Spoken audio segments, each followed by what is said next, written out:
ফ্রাঞ্জো Kafka short স্টোরির দুনিয়ায় আমার ফেভারিট রাইটার। কাফকার নিজের গল্প এবং ফিলোসফি অনেক বেশি ইন্টারেস্টিং এবং তার লেখা স্টোরি তো একদম পিক। কাফকাকে অনেক গ্রেট একটা রাইটার বলা হয়, কিন্তু তুমি যদি দেখো তো সে অত বেশি স্টোরিকে লিখেনি। তার কিছু শর্ট স্টোরি, কিছু অসমাপ্ত নোভেল এইসবই লিখেছে।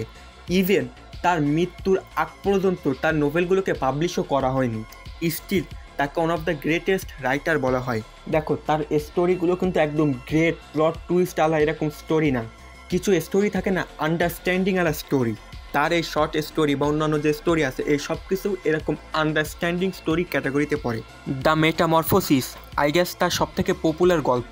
এটা একটা শর্ট স্টোরি। এছাড়া তার অনেক শর্ট স্টোরি আছে, যেমন দ্য জাজমেন্ট বা the trial, before the law, country doctor and of course আমি চাবো তুমি এই স্টোরিগুলো পড়ো। শিট ইশিকাই স্টোরি থেকে এরকম আন্ডারস্ট্যান্ডিং আলা শর্ট স্টোরি পড়া আমার মতে ভালো।